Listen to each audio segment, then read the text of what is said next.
Hello traders. Welcome to traders club of India. Hope आप सब लोग ठीक है। तो कल का मार्केट एनालिसिस करते हैं निफ्टी 50 का। कल है 12 अप्रैल। कल का सीपीआर, पिवट पॉइंट, सपोर्ट और resistance, price action, open interest data discuss करते हैं और हमारा कल का सेटअप बनाते हैं और कल कहाँ पे ट्रेडिंग अपॉर्चुनिटी मिलती है वो लेवल मार्क करते हैं। तो ठीक है, तो वीडियो को स्टार्ट करते हैं। निफ्टी 50 ने 98 पॉइंट ऊपर क्लोज दी, जो कि अच्छा है इंट्राडे के लिए। और दिखी है बाइंग पोटेंशियल दिखी है। ठीक है, तो वन डे टाइम फ्रेम में चलते हैं इसके। ये हमारा वन डे टाइम फ्रेम है। वन डे टाइम फ्रेम में जो कैंडल फॉर्म हुई है वो टेक्निकली देखे तो इसको ये टॉप टॉप स्पिन बोलते हैं इसको। टॉप स्पिन बार है ये। हालांकि इसमें नीचे से सेलर ने भी ट्राई किया, लेकिन बायर्स ने आज के दिन कैसे तो इसको अपने साइड ले लिया और यहाँ पे बाइंग पोटेंशियल दिखी है। ठीक है, तो ये टेक्निकली थोड़ा इंडिसिसिव है। ठीक है, हो सकता है मार्केट यहाँ से फिर नीचे आ सकते हैं या ये जोन में रह सकते हैं। वैसे हमने जो डिस्कस किया था, हमारा ये टारगेट अचीव होगा अगर इसके ऊपर क्लोजिंग देता। तो इसके ऊपर हमें क्लोजिंग मिल गई थी, तो हमें ये अभी हमारा ये टारगेट अचीव होगा 17,800। ठीक है, अगर 17,800 के ऊपर क्लोजिंग देती है मार्केट, इसके ऊपर क्लोजिंग देती है, तो हमारा नेक्स्ट टारगेट जो निकल के आ रहा है वो है 18,000। और उसके बाद जो आएगा वो है 18,200। ठीक है, तो और नीचे की साइड में अभी हमें जो डिस्कस किया, जो हिस्टोरिक जो हमारी ट्रेंड लाइन आ रही थी, वहाँ पे प्राइस ने अच्छा खासा ब्रेकआउट देख के और 3 दिन सस्टेन भी कर दी है। तो होप सो आगे आने वाले दिनों में हमारा ये सब टारगेट मेट हो। और अगर नीचे आती है तो फिर अगेन वही ये सारे। ठीक है, तो ये था हमारा one day time, one day. अब चलते हैं इंट्राडे में। तो सबसे पहला तो हम ये मार्क करते हैं हमारा सीपीआर। तो टॉप सीपीआर जो आ रहा है वो है 17,715.52। सेंट्रल सीपीआर है हमारा 17,708.73। और बॉटम सीपीआर है 17,701.95। ठीक है, तो ये हमारा सीपीआर है। और ये जो सीपीआर फॉर्म हो रहा है ये असेंडिंग वाइड रेंज सीपीआर। आज ग्रीन में क्लोज हुई 98 पॉइंट, जाहिर सी बात है असेंडिंग। ये हमारा है 11 अप्रैल का। और ये जो फॉर्म हो रहा है ये है अपना 12 अप्रैल का। तो प्राइस अभी इधर है। ठीक है, तो अभी इधर से ऊपर ही जाएगी या इसको ब्रेक करके नीचे आती है सीपीआर को, वो हमें ओपन इंटरेस्ट और प्राइस एक्शन को देख के एनालाइज करती है। ठीक है, और ये हमारे चार सपोर्ट और रेजिस्टेंस है, वही मैंने अपने चार्ट पे भी मार्क की है। ठीक है, तो मैं पहला रेजिस्टेंस बता देता हूँ। तो पहला रेजिस्टेंस हमारा निकल के आ रहा है वो है 17,762। दूसरा रेजिस्टेंस है 17,802। तीसरा रेजिस्टेंस है 17,855 और आखिरी रेजिस्टेंस है 17,895। तो R1, R2, R3, R4। Okay, और ये जो व्हाइट हॉरिजॉन्टल लाइन है ये प्रीवियस डे हाई और ये white horizontal line previous day लो। ओके, और पहला जो सपोर्ट है हमारा 17,668। दूसरा सपोर्ट है 17,615। तीसरा सपोर्ट है 17,575 और आखिरी सपोर्ट है 17,521। तो ये हमारे S1, S2, S3, S4 green colour वाले। ठीक है, अभी इसमें भी वही जैसा बैंक निफ्टी में आप पिछले वीडियो जाके देख लेना, मैं वहाँ पे भी बताया कि ये जो हमारा आज का सीपीआर था 11 का, और जो हमारा ये जो निफ्टी है, निफ्टी ने डायरेक्ट यहीं से ही R1 के ऊपर ही थी। अब सीपीआर को थोड़ा भी टच नहीं किया। ठीक है, तो ये भी बन गया है वर्जिन सीपीआर। वर्जिन सीपीआर मतलब प्राइस टच नहीं करती उस दिन। ठीक है, अगर ये फ्यूचर ये हमारा 11 का है तो हमें जब तक हमें हर रोज 11 का सीपीआर मार्क करना पड़ेगा। अब अगर आपको सीपीआर लेवल्स नहीं पता 11 के, तो वीडियो देख के वहां से सीपीआर ले लेना और रोज मार्क करना जब तक 11 का ब्रेक ना हो सीपीआर। ठीक है, मैं इसलिए बोल रहा हूँ क्योंकि जब अगर जिस दिन वर्जिन सीपीआर फॉर्म होता है, अगर फ्यूचर में प्राइस वापस अगर नीचे आती है तो जो अगस्त 11 अप्रैल के आस अगर सीपीआर पे आ गई तो यहाँ पे बाउंस लेके बहुत बड़ा ऊपर जाती है। ये मैंने बैक टेस्ट किया हुआ, आपको पहले भी बताया। तो हमें ये अपॉर्चुनिटी मिस नहीं करना है। हमारा ऐसा होगा तीनों सीपीआर के नीचे थोड़ा 5-10 पॉइंट नीचे लगा के हम ऊपर के लिए बाय करेंगे, प्योर लॉन्ग करेंगे, इसमें बाइंग नहीं करेंगे। सेलिंग के लिए उल्टा होता है। अगर ये हमारा 11 का होता, अगर प्राइस यहीं से नीचे जा गई होती और फ्यूचर में फिर आती तो फिर इसको नीचे ढकेल देती, अगर 11 केस में आती। ठीक है, सिंपल है, ज्यादा कुछ है नहीं सोचने जैसा। अब अगर वापस 11 के लेवल पे आती है, सीपीआर को टच करती तो वो ऊपर जाएगी। ठीक है, ऐसा होता है 90 to 80% टाइम। ठीक है, तो अभी चलते हैं हमारा प्राइस एक्शन, ये डिलीट कर रहा हूँ, आप मार्क कर लेना। तो अभी सबसे पहला तो हम एक सेकेंड 15 मिनट टाइम फ्रेम में जा रहा हूँ, और बड़े टाइम फ्रेम में जाके इंट्राडे के मतलब नहीं, क्योंकि सब वहीं पे है। हमें जो प्राइमरी ट्रेंड है वो बेयरिश ही है, लेकिन इंट्राडे में हम बुलिश है।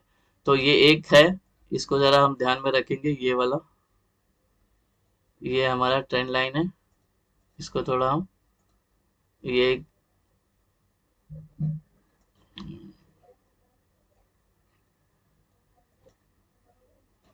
ठीक है। हम कभी से 31 मार्च से इस पे सरवाइव कर रहे हैं हम लोग, ये चैनल के अंदर, ये चैनल के हम सपोर्ट है तब तक। ये थोड़ा सा ध्यान में रखना, ये वाला ये काम करेगा रेजिस्टेंस का और सपोर्ट का, ये चैनल के अंदर ही हमने बहुत बार ये किया है। प्राइस ने क्या किया है, प्राइस एक्शन के अकॉर्डिंग ये डब्ल्यू पैटर्न बना के रिटेस्ट होके ऊपर भी गई है। अगर इसके नीचे ब्रेक देती है तो हमें नीचे के लिए, अगर ऊपर के लिए जाती है तो ऊपर के लिए। ओके, अभी इसमें दूसरा प्राइस एक्शन क्या है, बस यही एक एक चैनल था एक प्राइस एक्शन के, तो ये मार्क करके रख देना। ठीक है, अब चलते हैं हमारा ट्रेडिंग लेवल मार्क करते हैं।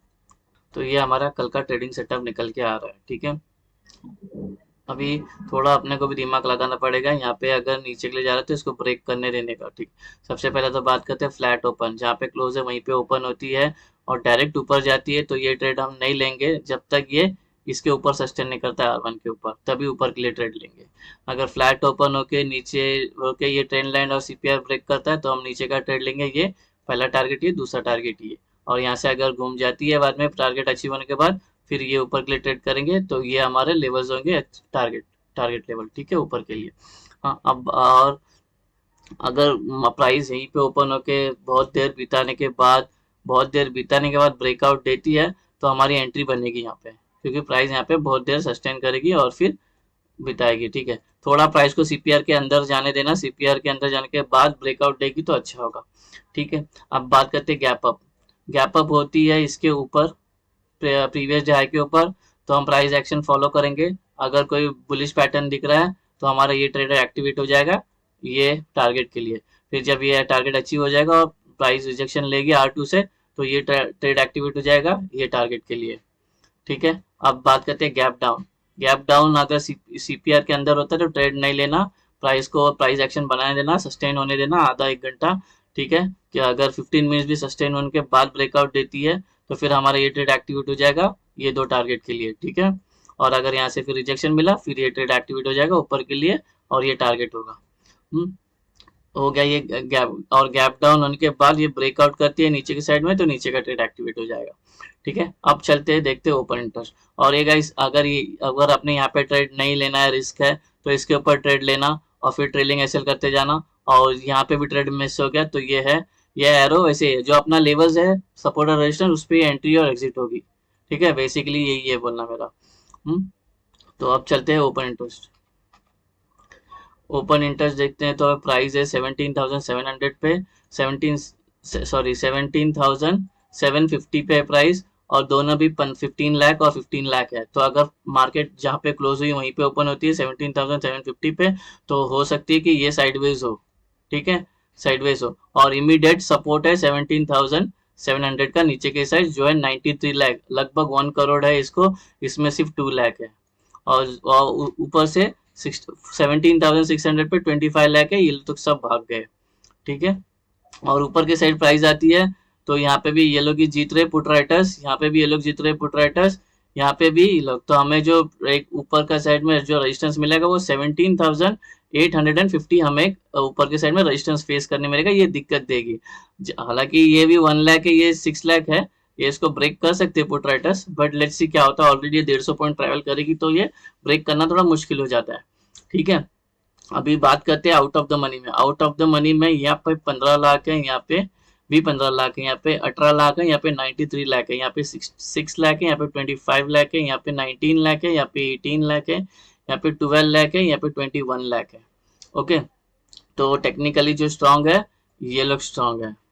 कौन? Put writers. पुट राइटर जिनका व्यू होता है बुलिश। Okay, bullish.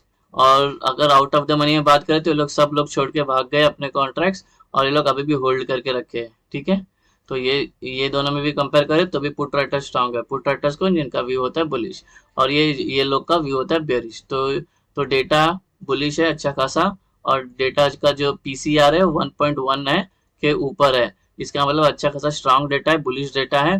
हो सकता है कल मार्केट आउट ट्रेंडिंग हो, और अगर 1.5 या 6 के ऊपर जाने लग गए तो वहां पे एक रिट्रेस आएगा, करेक्शन आएगा, तो नीचे की साइड में थोड़ा करेक्शन आएगा, ठीक है, क्योंकि ओवरसोल्ड जोन में चली जाती है।